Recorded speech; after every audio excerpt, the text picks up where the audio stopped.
Hello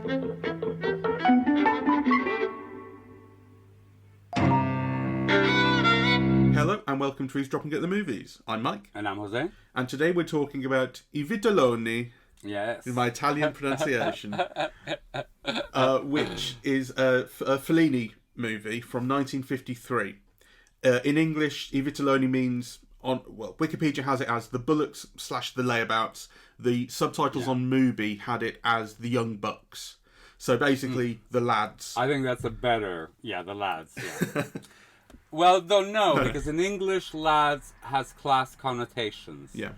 Right? So lads would be working class connotations. Whereas, the world that we're seeing is very much a middle class one, very specifically a middle class one in I vitelloni. Though I think very interestingly, middle classness in 1953 Italy has different connotations than to us. Yeah, so you can be middle class and work as a shop assistant. Yeah, I mean, I must say, it didn't even occur to me to think of it as being middle class based, but I suppose you're right. Oh, very much so. But it is. They have maids. Yeah. They have maids. They have cars. They can afford to be layabouts. In Spanish, actually, there's a term to describe them, which is señoritos. It's like little sirs. Yeah, they're kind of, there'd be people who, I don't know, the son of a general or an accountant or somebody who owned their own shop, that kind of middle class thing, where because the country was so poor, they did have maids, kind of, they all went to university, they got jobs through connections and could take their time getting them, right? And they could spend a lot of time between like school and getting a job, because there was nothing to buy, the economy was so bad. Right, and having a little job, already meant, that you were way ahead of people, because a lot of these maids and people like that, they were basically working on subsistence wages. They were basically being fed, that's all. They lived in the house, they were fed and clothed, and sometimes they would get a wage. I mean, I remember my gran, who worked as a maid in a drugstore. Her wages basically was she was fed, and she was clothed.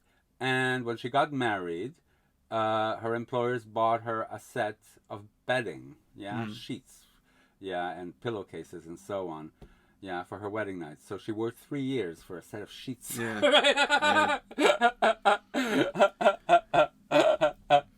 So in that context, these are very middle-class people. They're not working. They have money to buy drinks and to eat and to go dancing. Yeah. So they're young men able to piss arse about, basically, wasting their time. And that's kind of the thrust, in some sense, of the film, is about how time is wasted in a small town like this, where you don't have kind of many pressures on you, really. The parents have expectations. So your main character, it's an ensemble thing, but effectively the main character is this guy who gets a girl pregnant, and he's made to marry her by his dad and made to get a job. So he's made by his parents to grow up, basically, and he kind of doesn't really want to. And by the end of the film, pretty much everyone is more or less in the same place that they started, and there's this wonderful image of everyone asleep, kind of sleeping through the rest of their lives. Yes. Yes, it's a beautiful image, isn't it? I think so. That is my favourite part of the film. I must say, I watched this slightly before you did, and I was about an hour in when I texted you and said, you're going to love this. And I knew you would. Yes. And I do. Because it's so evocative of a kind of small town way of life. And it has these little kind of, it's almost vignette-y. It does have a plot, but it has episodes and that kind of thing, and it shares its attention between different characters and different places, and like all the main characters, all of the young bucks, have a different aspect to them. They evoke something different, or they connote something different. So there's the guy who's being forced to grow up, and there's the guy who wants to be a playwright and he has these ambitions, and there's the guy who is kind of dispossessed and doesn't want to be there, and there's the guy who is upset at his older sister kind of growing up. And they all kind of evoke something different, but it's only so it wasn't. But it just wasn't kind of my cup of tea. I got it, but I wasn't feeling it. And then in the last scene where your man leaves, I thought that was extraordinarily beautiful, and I loved it so much. I love all of it. It really speaks to me. It's in many ways the culture I grew up in, though, it's in Spain rather than in Italy. It's a world which is very patriarchal. I don't know if you noticed it. So the men have the money, the jobs, and they make all the decisions. So, for example, the Alberto Sordi character who's living with his sister, and his mother, and really the sister supporting the whole family. So actually when she runs off with a married man, it's not just that she's running off with a married man, it's that they're losing their income. So it becomes a family trauma that way. But even though he's a gadabout and jobless and so on, he's still the authority in the family, right? Yeah, so it has like these kind of patriarchal structures built in. It's also very evocative of a time that is almost unknown to us, where sex is both a real drive, yeah, but also so dangerous, yeah, that kind of, it can ruin your life, sex, right? Because, there's no pill, yeah, kind of, Yeah. It's small town, so if you sleep with someone, you might never get married. There's different stakes for men and for women. It evokes all of that so well. And actually, I meant to ask you, because does it evoke that so well to me? Because I'm kind of familiar with all of its tropes. Or is the film really legible, not only as about another time, but the kind of structure of feeling that goes along with it? A film that really struck me, it really reminded me of, was Cemetery Junction, the Ricky Gervais Steve Merchant film from 10 years ago, maybe. Yes. Which I think was, and that's a film that's so consciously about a group of young guys just like these who are stuck where they are. I think it has a much more active feeling of wanting to leave. The main character in that film is really he's consciously thinking about how stuck he is in Reading, where it's set, and how he wants to get out. This has less of that. I think people are seem to be more content where they are. But I mean, it really shared that feeling of life lacking opportunity. Yeah. But also easy. Yeah, that's right. Because of course, all the other characters in Cemetery Junction are quite happy where they are, really, and they're happy just like these guys, drinking, getting into fights. I mean, it's in some ways not a bad life, right? So the thing that struck me also that was very familiar, and might be the case in England too, though I don't know about it, but like in Spain, you grew up in a gang, right? So I mean, this might have changed, but when I was growing up, actually in the village it was almost even codified. There was a term for it. You were called quintos, and quintos was the year of people born the same year who would then 18 years later go on to do their military service together. Yeah, right. Yeah. So they would be called quintos, and you're kind of pushed together. Yeah. So what you have is these little gangs of friends, right? Yeah, that kind of grow up together their whole life long, and it's not an individual; it's a gang, right? So a little bit like you, yeah, and Matt. And, well, I was going to say, like, so you'll definitely have. Although you change schools halfway through, but you'll grow up with certain groups of friends, and because they're in the same year as you, and you grow up with them and carry on. And I'm still friends with those guys from school. Some people aren't. Some people kind of shake them off, whatever. I haven't done that, and I think a lot of people don't. So there's definitely a relationship. I think that probably happens in most countries. okay. Yeah. Well, I think in Spain it was very codified. You were pushed together, to do it.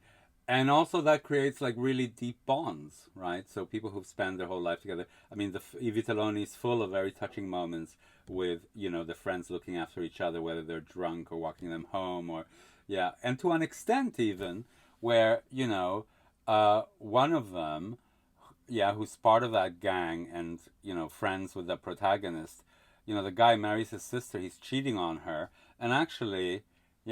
he's kind of split between them for a long time, where the natural thing would be you support your sister, right? So, that kind of the group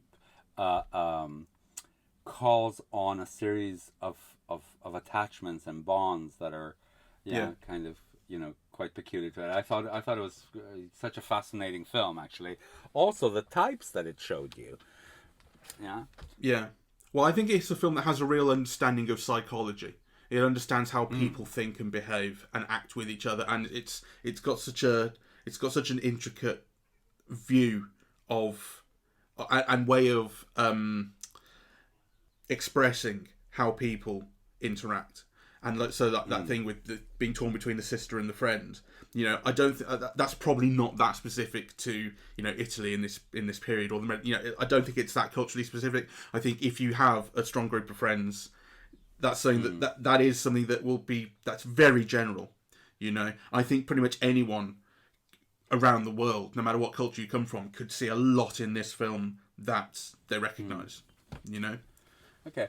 I wanna ask you specifically about some of the characters. So, because I think the film is also great because, as you said, it has a real psychological understanding, but also it's not afraid to go there. So, for example, the guy who wants to who wants to be a playwright, who lives for it, who's already pushing 30. Yeah, he says it's his last attempt to it when he meets, that actor who's touring.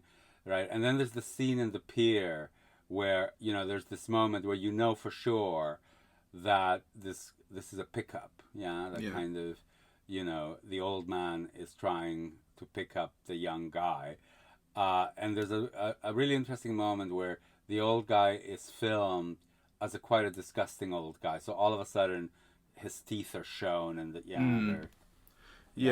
it's little things, right? So the camera doesn't show you a close-up of his horrible teeth, but it allows you to see it, right? Yeah. And then the guy runs away. Yeah, right? yeah. Well, that happens once or twice, doesn't it? The film has it has a bit of a fear of homosexuality, I think.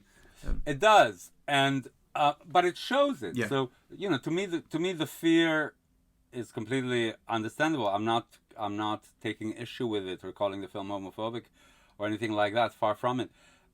I'm just saying that it's a very rare film in 1953 that would even show, that in that way, right? It treats it a little bit as a comic tragedy that please come back. You misunderstood, right? Yeah. And actually, so then it also for me made me feel a little bit for the old man, as well as kind of seeing a little bit the comedy in it, right? He kind of had something about him from the start, I thought. Even though he's approached as this actor who the guy admires and wants to work with and so on. When you meet him, he's in a state of sort of undressed in his dressing room. And he's got all this kind of clownish makeup on almost, so he looks like a figure of fun already. That's how I felt anyway. There was something about him that was not entirely dignified immediately. Well, he's saying he's touring the provinces. It's a hard life. You're shown the cold and the rattiness of the dressing rooms, and actually the film is signaling it in interesting ways because all the women are sitting separately in another table. He doesn't care a bit about them, right? Like he's sitting with all the boys, and then when the boys move to be with the girls, he gets kind of upset. Yeah. So it's very subtle, and to say it's lovely is the wrong word. But it does show a kind of, I think, a depth of understanding, in all of these interrelationships. The thing that puzzled me a bit, and that I want your views on, is the brother of Sandra, who marries the protagonist. Meraldo. What did you think of that character? Meraldo. Yes. I loved him, and he's a big part of the reason that I love the ending, because the ending is his. Really, he's the character who leaves, because I got it. I got him, and I kind of thought he's a quiet lad who, as you say, he's torn between his friend and his sister at the one time, and the thing that really got me about the ending, right, is he's leaving on this train, and this kid Guido, who he's met earlier in the film, who's 12 years old probably, who works at this train station. He's got a conductor's hat on, sees him. And he says, what are you doing? He says, I'm leaving. He says, where are you going? And he says, I don't know. And Guido says, don't you like it here? And there's this pause. Meraldo doesn't know how to respond. He hesitates. And I think it's beautiful because it's like, for one thing, it's a complex answer to give on a train that's already leaving, Like, it's not as simple as saying, yes, I like it here, no, I don't like it here. But in a way, he doesn't like it here. And you can sort of see the cogs turning in his head that he doesn't want to tell this kid who's going to be here for a while yet that it's a shithole. You know, he doesn't want to leave him by saying, no, I don't like it here, and that's why I get to go, but you don't. But then, they say goodbye and the train leaves, and you're left with Guido, and Guido has this little smile that sort of says, I understand. It's quite a cinematic thing, that little moment. And then he walks off into the distance, and the camera sits there, and he starts balancing on the train track, and he's basically playing, and the conductor comes by, and he gives him a pat on the head quite playfully, and the music swells, and the music's beautiful at this point. And I'm just thinking, oh God, this is the most beautiful thing. And then it says fine in Italian, and to me, that says fine. And it's like, yes, it's going to be fine. Guido's going to be fine. And I was so happy at that moment. I thought it was a beautiful ending. It's an unspoken moment that it's so meaningful between the two of them. I loved that. I loved that so much. Well, I love it as well. But let me push a little bit. Because I don't know if I have homosexuality in the brain, in relation to this film. But it seemed to me to be very subtly either indicating or at least opening up the possibilities for it. So, we've talked about the relationship of the playwright and, or the wannabe playwright and the star, the visiting star, touring the provinces, right? Then there's also the young man who lives, the Alberto Sordi character, who lives with his sister and his mother, right? Because he seems quite effeminate, right? And he's always, he wears women's clothes to the carnival, and he wants to perform, and he's in drag, and, and he's a real mama's boy. And to me, that also at least opened up the possibility of it. Yeah? I mean, it seemed to do more than that for me. I must say, it seemed quite clearly coded to me. That's the impression I got, at least. Yeah. Okay. But it's certainly up for interpretation. I mean, that's what coding does, It never says anything clearly, but yeah. And then I also felt that about the Moraldo character. Right, yeah. Because, I was just trying to figure out those conversations with a young boy, right? Kind of, where do they come from? What are they about? What are they signifying? Yeah, there's something in the air there. For me, his relationship with Guido seemed to me to be about kind of opportunity and possibility, and him seeing. Oh, I'm not saying you're wrong to pick up on it in a different way, but I kind of thought of it as, with this young guy, he sees a kid who he once was, and he's kind of at this point in his life where. Maybe things should be happening for him, and he kind of sees that future for Guido. Do you know what I mean? Right. I mean, I don't want to push it too much. So on the one hand, you could see those scenes as, well, here's a young boy who's 13 and working. Yeah. Right? And getting up at 3 a.m. and he has purpose, whereas he's not even in bed yet, and he's living purposelessly, right? So you could read it just straight out as that. But I also thought, certainly there's a reading which kind of resonates about this small town not having a place for somebody like Moraldo, right? And, there is a kind of an affection or an affect expressed from him to the young boy that is not just about, you're going to work and I'm not. Like I thought there's something there that maybe I'm not getting, that maybe it's not at all sexual, but actually it could be. Yeah, I know what you mean. I didn't take it as that, but I think kind of homosexuality in the film as a theme or a motif is not that compartmentalized, so it kind of, you can read it into, I think, all sorts of areas. Yes. And I think that's one way you can. Although while I kind of, I suppose it occurred to me, and I just kind of dismissed it because I thought, well, this other reading is sort of stronger, and that's what I was taking from it. Well, and you're probably right. I'm just kind of, but it's not like it's not there. I think you're right. It's like it's something that, it's a motif that pervades the whole film. Yes. Anyway, it's a possibility, right? But now let's go back, because I think we're avoiding the central character. Right? Oh yeah, well, yeah. Yeah. So this gang has a leader, right? Who's Fausto, a person lacking in character, basically. Yeah, to say the least. You know, he lies, he cheats, you know, he gets his girl pregnant and doesn't want to take responsibility. He's forced to take responsibility. He plays the victim. He hits on everyone that moves, expects something for nothing, you know. And he's the one who also undergoes a transformation, right?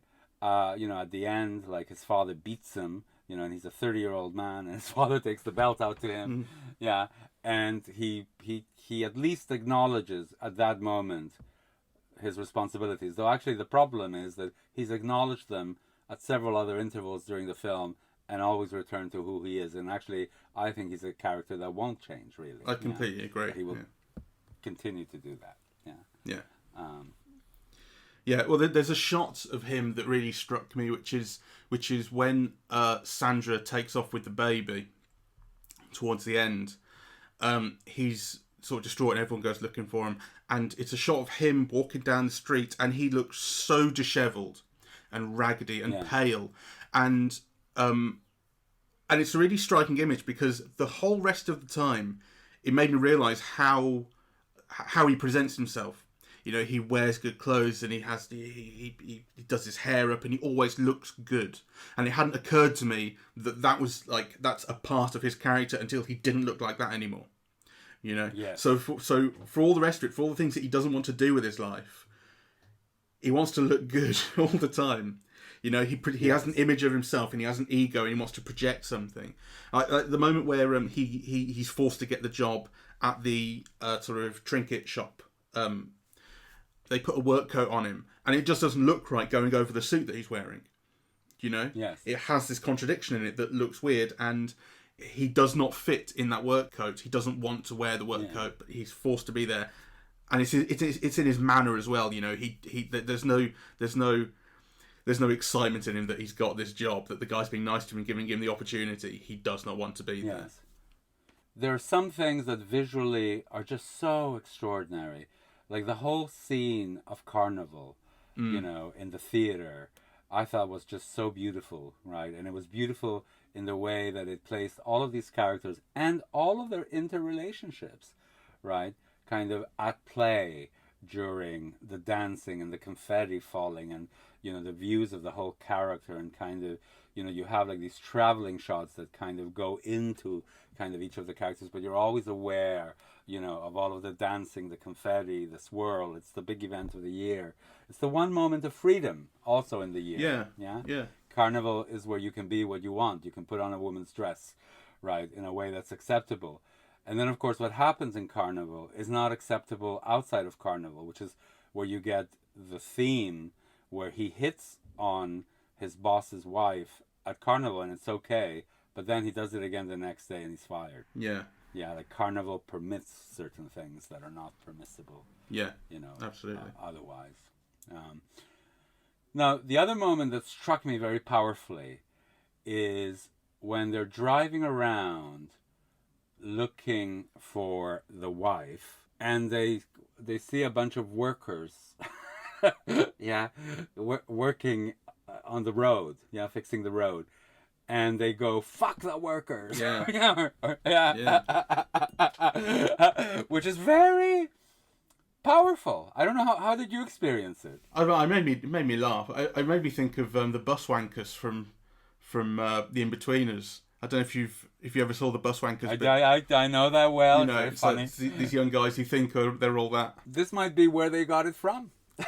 I reckon it's just something that kids probably do. I bet bus wankers has happened so much in real life, to be fair. But you know, I think it's a way that people think and behave, and they think they have that right.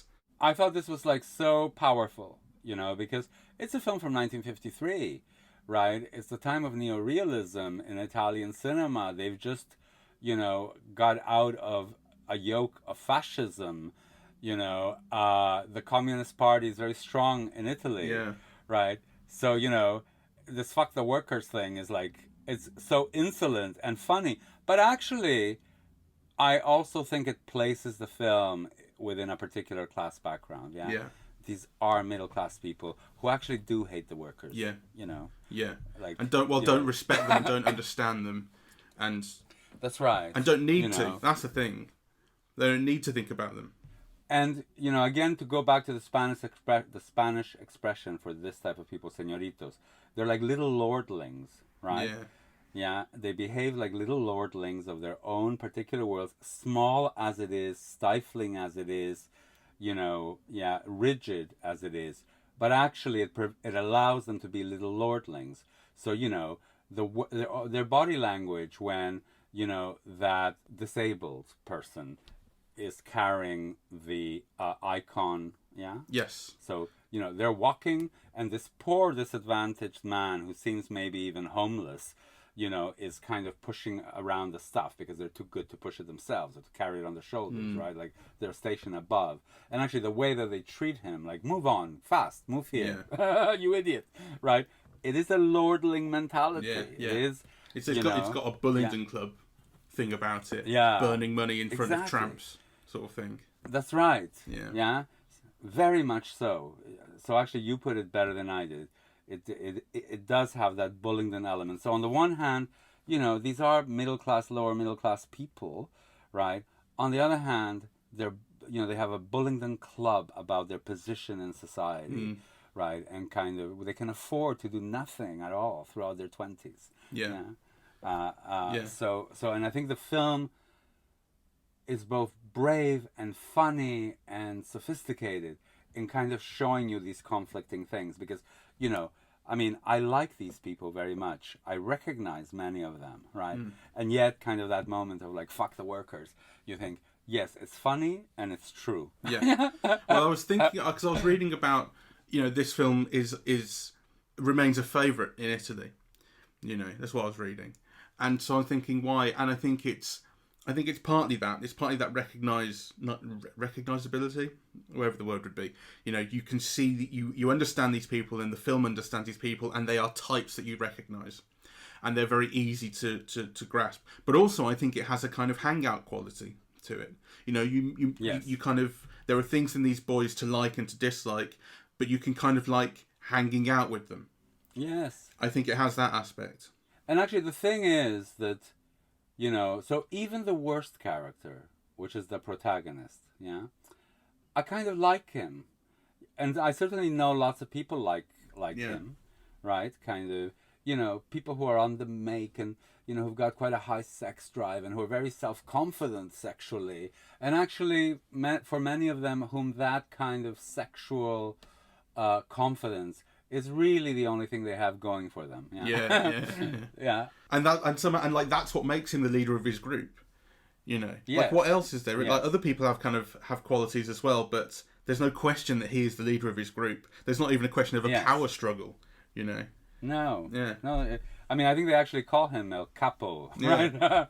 Yeah. So he's the boss. So he's definitely the leader. But you know, you also see all the bonds of affection, of love between all of these guys, right? I mean, I think it is a very beautiful film.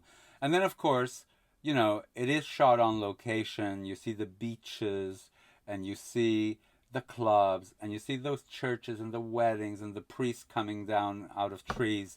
It does evoke a whole way of life that is a recognizable past. Yeah. Yeah, kind of. Or maybe something that people fantasize is as their recognizable past. Because, you know, I'm sure many of them, like me, are children of maids who were terribly exploited or, you know, stuff like that, right? But, yeah, kind of, the film does evoke a moment and the structures of feeling around that moment, Yeah. Very beautifully. What about the bit on the pier? Not with the old man, but with the group of kids. That made me think of Trainspotting. The bit in Trainspotting where they go out onto like the moors, and you know the one character saying it's bracing, it's wonderful, isn't it fantastic? And then Ewan McGregor goes, it's shit being Scottish, and goes on this whole thing about how we're ruled by the English and they're cunts too. And I had that, and again that's a feeling of not in the same way, and not even in the same way as Cemetery Junction, but Trainspotting has that being stuck in Glasgow and going through the motions. And you know, there's a thing about an opportunity in London in that film, but it's really about nothing going anywhere, and that's why they all sit around and take drugs. It's provincial life, and actually, there's a lot of, you know, Spanish films and Italian films about this topic, because, you know, and maybe, you know, a lot of English films, actually, now that I think about it, Room at the Top can be seen as a little bit like this. Yeah. So people who live in provincial cities. Yeah. So, you know, they're not villages. Yeah. They're not towns. They're a little bit bigger than that, right? I mean, you know, the town that we see in I Vitelloni, you know, it has a pier. It has dance halls. It has cinemas. It has a magnificent theater, right? It has a huge square that we see. So the city's just big enough to be comfortable, but not so big that it offers opportunities outside of one's very particular place in it. Yeah. What about the fact that at the start, when they go on the honeymoon, they go to Rome, and all the other characters are talking about where they'd go, and all the other characters say, "Oh, I'd go to Bangkok, or I'd go to Beijing, or I'd go here, there, and everywhere." It's like there's a contrast between the idea, you know, where you would go, but then the guy who actually is doing it has to face the reality that he probably Rome is about the only place he can go. But I think that also is very beautifully written, because as well as evoking that Rome is probably the only place he can go, it also evokes the idea that Rome is just as far away as Bangkok. Oh yeah, okay. I didn't think of it that way, you see. I thought of it as kind of, it's only Rome, you know. No, you know, Rome is the big city where everything happens. So Rome is the only place that is kind of logically accessible, you know, the only capital of the world that is acceptable. But actually, it might as well be Bangladesh or, you know, the North Pole, right? Like, kind of. And actually, it turns out to be the case, right? Like, you know, only one person leaves this town. Yeah. Yeah, to Rome. The rest stay stuck. Well, no, to be fair, do you know that he's going to Rome? He says, "I don't know where I'm going." Like, you don't even know where. You know, sorry. He goes away. Just he goes away. You know. Yeah. I mean, again, I'm just quickly thinking about Trainspotting again. Like that whole thing about London in Trainspotting. Renton gets a job in London, and he goes down there and he starts kind of selling houses. He gets out of Glasgow. He gets out of it, and then they come down to take him back. Like the provincial sort of life it's not just a life, it's an attitude. And they won't let him leave. You know? Like it's actually, I mean, in Trainspotting it has a real kind of evil to it. You kind of wonder, when you think about Vitelloni, you think about what would happen to him next. Would that happen? Would they come and get him? They're not as evil as they are in Trainspotting. You know? These guys won't come and try and stop him. You know? It's actually really pernicious in Trainspotting. Yeah. Can we also say a little word about how, you know, part of the reason why the film evokes these patriarchal structures is because they're embedded in every aspect of the film. So, you know, I don't want to say that the film is sexist or whatever. You know, it is a film made by a man about men in this particular culture, which was kind of, you know, very sexist. So I don't think it does any particular violence to women. But on the other hand, you know, they are pretty much, you know, wives and whores and marginal, to all the narrative, right? So the men are dependent on them. They love their mama or whatever, you know, or they go after kind of this loose showgirl or whatever.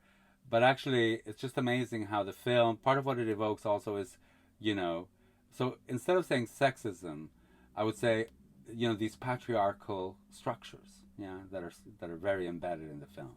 Yeah, well, the kind of note I sort of made about women, and quite early on, in fact, was kind of how they react to the men around them, because it's something that you've said before about growing up in Spain, where, you know, you'd have a village of sort of 20 or 30 young people, and so they'd all have to pair off with each other. You know, and there's a feeling in this of like the women don't particularly like the guys around them. It seems, so the young women I'm talking about. You know, like the girl at the start that what's his name's trying to pull. He's trying to cop off with her, and she's going, "Well, what about Sandra? You know, this, that, and the other." And she goes, "Oh, forget about her."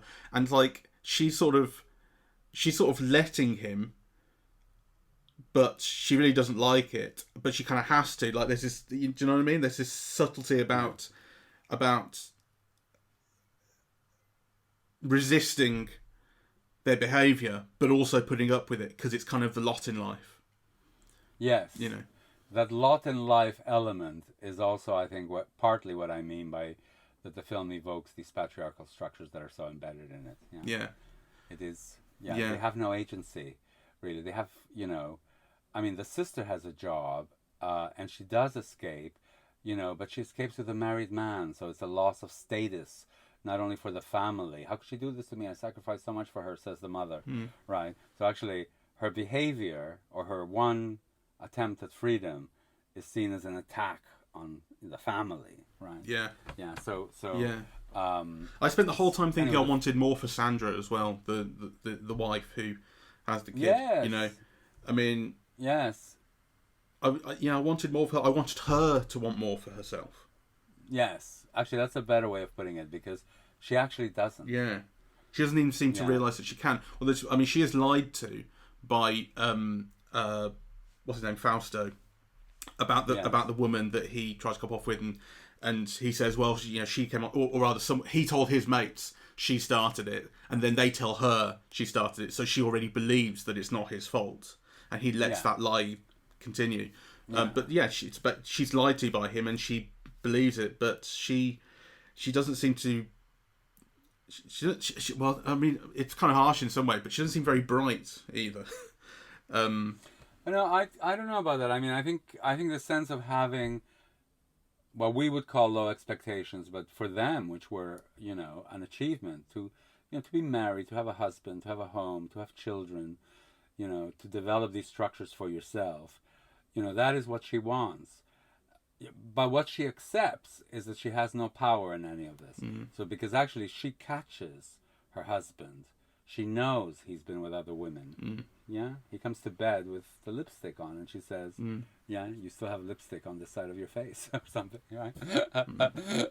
So you know that she knows, and also that to a large degree she accepts. I mean, so there's a moment where she doesn't accept it, but actually she lets him get away with quite a lot before she can't take it anymore. Yeah.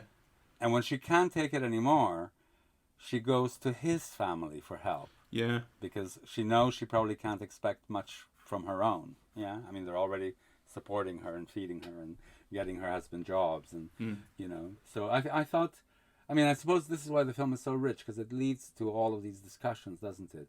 And actually, we've been talking so much now about the richness of the characterization, or the way that the film shows an understanding and has kind of a depth of kind of, psychological dramatization of these characters. And we've barely talked about, the sound or the music or the image, which, are just, well, we began with that, I guess, right? We talked a little bit about it, but that's not been the thrust of what we've talked about. Yeah. And obviously, all of that is communicated via, images and camera movement and music. Yeah. The images that will stay with me are those final ones, like I say, which is where the film became something for me, So it's when Meraldo's leaving on the train's moving off, and then intercut are these shots of the other characters asleep in bed. And not only are they asleep in bed, but the camera is moving across them. And it has this ghost-like thing. And so it's not just that literally they are asleep while he's leaving early in the morning, which is probably true, but it's that he is seeing them as he leaves, and he becomes a ghost. Yes. Kind of, Yes, that's lovely. And he's kind of evaporating. Yeah. I thought it's just ending. Beautiful. And then the shot of the kid on the train tracks is absolutely beautiful, because he's all right. Yes. And that's all I care about. Yes. Yeah. I love that too. So it's like Good Will Hunting, It's like that bit that makes me cry in Good Will Hunting, where he says, "Yeah, every day I have that 30-second walk to your door, and I pray that you won't answer the door because it means that you've gone somewhere." And it's like, well, this is him going somewhere, And to be fair, none of his friends have expressed that desire for him, but he's taking it upon himself. I'm leaving now, and I'm getting to go. Yes. Yeah. Yes. So we highly recommend that you see it. It's on Mubi for almost a whole month. Mm-hmm. So you'll have lots of chances to see it. It's extremely good. I'd never seen a Fellini film before. I don't think I had. I mean, I know of, like a lot of people, I pretended to watch 8.5, but I never actually have. Oh no, I love 8.5. But no, I don't think I've ever watched it. I've got a suit made by a company called Fellini, and I've worn that more times than I've seen Fellini. Well, actually, I don't know why I haven't seen this, because I have seen almost all of Fellini. And actually, this film is very different from his later, more florid, more imaginative, more surreal, circusy films. But also you can see the continuities.